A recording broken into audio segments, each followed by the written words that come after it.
सभी बच्चों को नमस्ते। कैसे हैं भाई सभी लोग? तो बच्चों आइए अपने सीरीज को आगे बढ़ाते हुए नेक्स्ट क्वेश्चन है, the circuit shows A resistance R.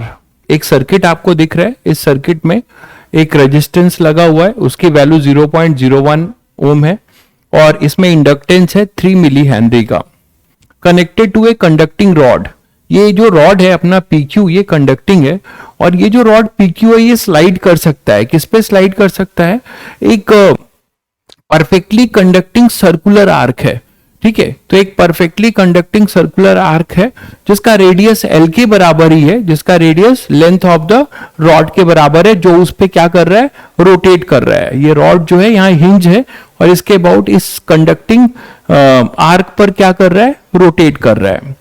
ठीक है, ग्रेविटी एब्सेंट है, फ्रिक्शन एब्सेंट है और एक constant uniform magnetic field invert to the plane of the blackboard exist कर रहा है 0.1 टेस्ला का।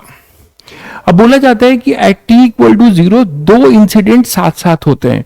Eight t equal to 0 circuit switch on होता है, मतलब ये अभी ओपन है, इसको आप क्लोज करते हो, स्विच को क्लोज करते हो और क्या करते हो कि simultaneously an external torque is applied to the rod. ये अभी ऐसे पड़ा हुआ है, ठीक है, तो आपने इसको मोशन इनिशिएट करने के लिए क्या किया, एक एक्सटर्नल टॉर्क दिया जिससे कि यहां पर एक अल्फा आएगा।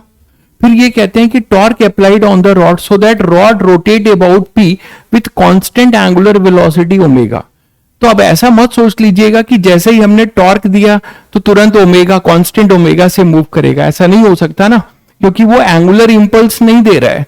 Torque is basically providing a normal alpha and due to this particular alpha this rod start rotating। तो किसी टाइम के बाद क्या होगा, आप सभी को पता है कि यहाँ पे इंड्यूस ईएमएफ की कहानी शुरू हो जाएगी।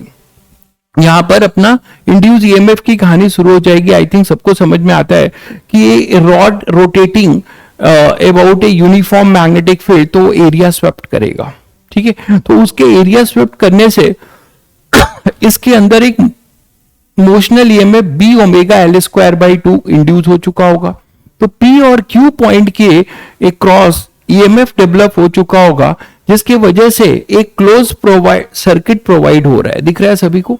तो इस क्लोज सर्किट में एक I इंड्यूस आएगा और इस I इंड्यूस के आने की वजह से जो एक्सटर्नल टॉर्क आपने दिया था वो धीरे धीरे वो टॉर्क, जो एक्सटर्नल टॉर्क किसी एक्सटर्नल एजेंट ने दिया होगा, उसके अपोजिट जो है FB का टॉर्क लगेगा और तब जाके किसी टाइम बीइंग के बाद ये रॉड जो है कांस्टेंट ओमेगा से रोटेट करेगा। तो सभी बच्चों को इसका समझ में आ चुका है अब कि क्वेश्चन क्या कहना चाहता है, क्वेश्चन का थीम क्या है।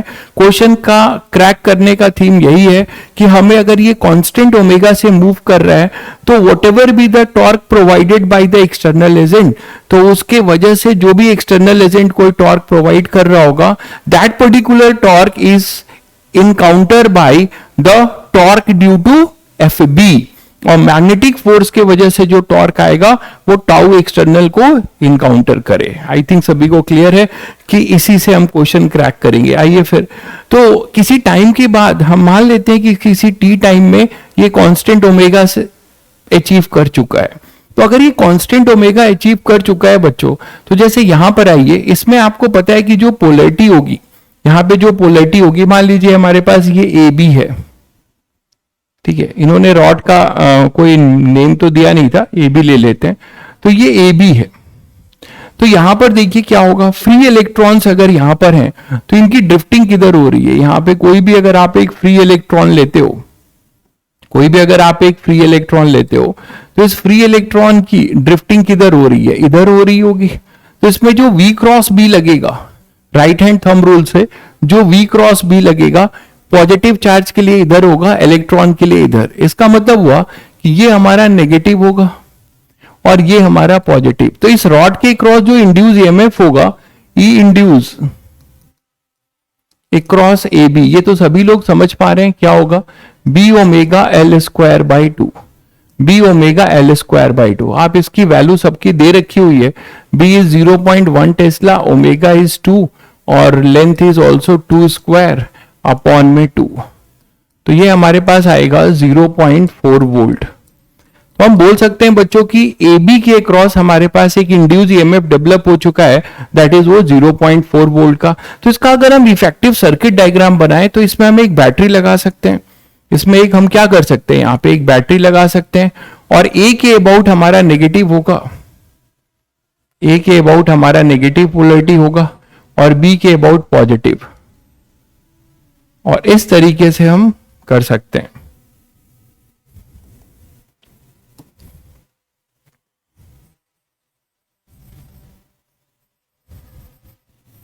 ठीक है, तो यहां से अब ये इंड्यूस है और यहां से अपना आई इंड्यूस होगा, और इस आई इंड्यूस से अब आप देखिए कि ये कैसा सर्किट बन गया। This is a LR circuit, ये नॉर्मल नहीं है, नॉर्मल सर्किट नहीं है। आई इंड्यूस निकालने के लिए आपको एलआर सर्किट का भी हेल्प लेना पड़ेगा। तो यही तो जेई एडवांस के क्वेश्चंस की खासियत होती है कि आपको कई सारी चीजों को एक साथ जो है वो टेस्ट करते हैं। तो आई इंड्यूस बच्चों यहां पे क्या होगा हम निकाल सकते हैं। आई इंड्यूस जो होगा वो हमें पता है, ई इंड्यूस की वैल्यू पता है, तो हम आई इंड्यूस भी निकाल सकते हैं। ठीक है, तो आई इंड्यूस एलआर सर्किट में क्या होगा, आई जनरल जो होता है वो I not growth of current का केस है minus T by tau. This is basically ये growth of current, LR circuit का ग्रोथ ऑफ करंट का ये केस है। तो टाउ जो अपना होता है, आई नॉट क्या होगा, I not at the time of steady state होता है, at the time of steady state, याद करिए। तो at the time of steady state आपको पता है कि स्टेडी स्टेट के टाइम में इंडक्टर का नेचर भी पता है, कितनी चीजें आप रिकैप कर रहे हो देखो। तो इंडक्टर का जो है t equal to infinite time में ऑपोजिशन बंद हो जाता है, it will behave as a zero resistance wire. तो हमारे पास केवल जो आई मैक्स आएगा, आई नॉट, वो कितना आ जाएगा, ई इंड्यूस बाई आर।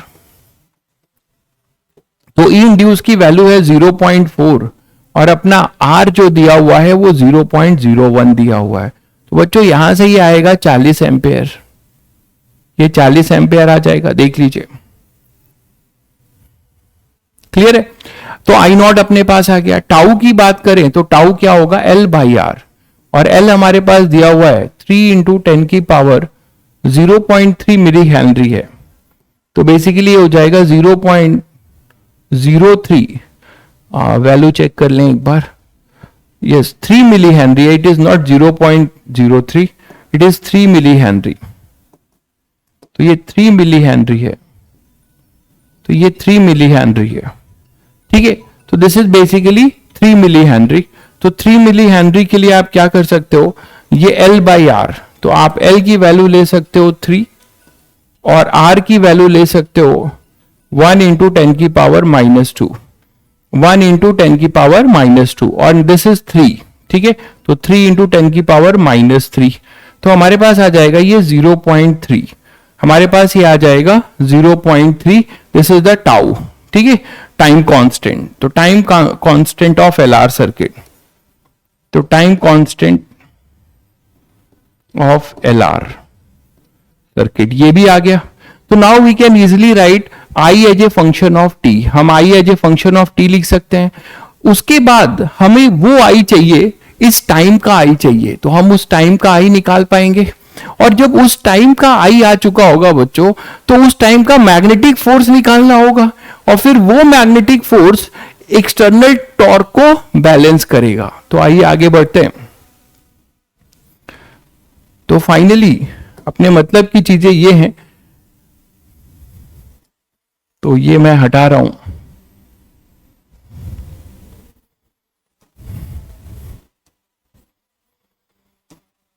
तो हमारे पास अब देखिए आई क्या हो जाएगा, आई at t equal to 0.3 ln2, what is our I in the rotating rod, तो वो हो जाएगा I नॉट, I नॉट है अपने पास 40, 1 माइनस e की power -t, that is minus t की वैल्यू है 0.3 ln2 अपॉन में time constant is our LR 0.3। तो I हमारे पास आ जाएगा 40, 1 माइनस, यहां से देखिए 0.3 कट चुका होगा, 0.3 कट चुका होगा, और ये माइनस ln2 को हम लिख सकते हैं क्या, 1/2 e की पावर में। तो finally we are getting 20 ampere. तो इस टाइम पे जो हमें टाइम गिवन है,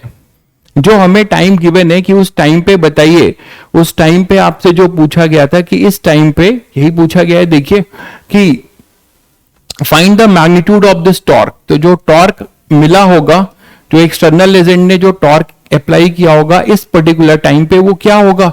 तो अगर इसे कांस्टेंट ओमेगा से मूव करना है तो इस करंट की वजह से बच्चों जो रॉड में, इस करंट की वजह से जो रॉड में हमारे पास एफ बी आएगा, इस करंट की वजह से जो रॉड में एफ बी आएगा, और इस एफ बी की वजह से जो टॉर्क होगा, ठीक है, एफ बी की वजह से जो टॉर्क होगा, उस टॉर्क को ये टाउ एफ बी होगा। इसको कौन नलीफाई कर रहा होगा, टाउ एक्सटर्नल एजेंट, है ना, for constant omega, for omega to be constant. ये दोनों इक्वल और अपोजिट होने चाहिए। तो सभी बच्चों को ये बात भी पता होगी कि अगर हमारा मैग्नेटिक फोर्स जो है बी हमारा अगर यूनिफॉर्म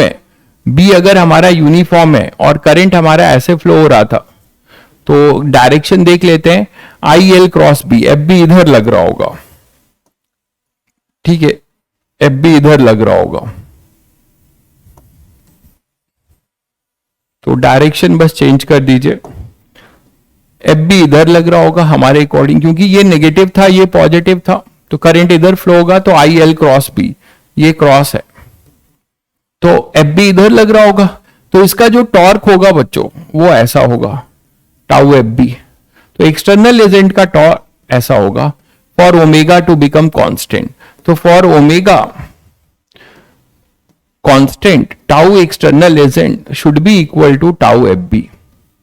अब मेरा आपसे ये कहना है कि टाउ एफ बी के लिए आपको इंटीग्रेट करने की जरूरत नहीं पड़ेगी, जनरली नॉर्मल प्रोसीजर यही है, बट शायद ये सभी बच्चों को पता होगा कि आप यहां पर x पे आके dx लेंगे पहले, और इसकी वजह से जो dfb होगा, इसकी वजह से जो टॉर्क आएगा डी टाउ, इसका फंक्शन बनाएंगे। लेकिन जब आप ऐसा करेंगे, d tau due to this magnetic force, तो ये जो आएगा वो आएगा dfb into perpendicular distance x, और ये होगा i dxb इंटू एक्स, और ये इंटीग्रेट होगा 0 से l टाउ एफ बी। तो यहां से आपको मिलेगा आई बी, है ना, एक्स स्क्वायर बाई 2, तो एल स्क्वायर बाई 2। तो आप एक एक्स्ट्रा ट्रिक और जान रहे हैं इस क्वेश्चन से कि कभी भी आपको ये इतना टाइम वेस्ट नहीं करना है। अगर मैग्नेटिक फील्ड हमारी यूनिफॉर्म है तो आप पूरा का पूरा F B centre of mass पे लगा सकते हो, बट ये ध्यान रहे ऐसा आप तभी कर सकते हैं। तो आई एल बी देखिए into L by 2, I L B into L by 2, आप देख पा रहे हैं। तो यहां पे आप डायरेक्ट इसको आई एल बाई 2 पर ले सकते थे, लेकिन ऐसा तभी कर पाएंगे जब मैग्नेटिक फोर्स अपना क्या रहे, कांस्टेंट रहे, तब उसका जो टॉर्क है वो आप डायरेक्ट उसको सेंटर ऑफ मास पे लाकर कर सकते हैं। तो यहां पे टाउ एक्सटर्नल एजेंट अब आता है I L B into L by 2, यही हो जाएगा। तो आई उस समय का हमने निकाला हुआ है 20, और एल स्क्वायर, एल हमारा 2 था तो ये 2 स्क्वायर, और B I think 0. B is basically what 0.1 tesla. तो बी हमारे पास 0.1 टेस्ला था, तो 0.1 टेस्ला इंटू एल, और एल स्क्वायर हो गया बाई में 2। तो यहां से बच्चों आप बता सकते हो 20 इंटू 2 इंटू 0.1, तो ये अपने पास हो जाएगा 40, दैट इज 4, तो न्यूटन पर मीटर। तो that is our external agent is providing 4 newton. और ये मैं बता दूं आपको कि एक्सटर्नल एजेंट का जो भी टॉर्क होगा आपको पता है कि ये वेरिएबल होगा। क्यों वेरिएबल होगा? इस कांस्टेंट ओमेगा को कांस्टेंट रखने के लिए आपको पता है कि current is a function of time, और जब करंट फंक्शन ऑफ टाइम है तो हर इंस्टेंट पे your current is changing in LR circuit because it is the case of growth of current. तो एफ बी चेंज होगा, और एफ बी को encounter करने के लिए एक्सटर्नल एजेंट को भी वेरिएबल टॉर्क लगाना होगा, so that at each and every moment it will nullify the torque due to FB, and our rod will capable enough to rotate with constant angular velocity omega. तो that is basically the question. तो बच्चों देखिए, इस series में मैं आपको फिर बता रहा हूं कि अगर आप इसका हेल्प उठाना चाहते हैं तो पहले जो है क्वेश्चन को खुद अटेम्प्ट करिए, और क्वेश्चंस जो लिए जा रहे हैं बहुत ही डिसिसिव होकर लिए जा रहे हैं, क्योंकि ना ही वो क्वेश्चन का लेवल अनाप शनाप होना चाहिए, ना ही जो है below the line of JEE advance होना चाहिए। तो बहुत ही डिसिसिव होकर ये क्वेश्चंस फ्रेमिंग की जा रही है। तो इसीलिए आपको, जिससे कि जेई एडवांस का रियल टेस्ट पता चले, आपको भी अपने प्रैक्टिस सेशन में ऐसे ही क्वेश्चंस को प्रेफर करना है। ठीक है बच्चों, मिलते हैं फिर नेक्स्ट वीडियो में।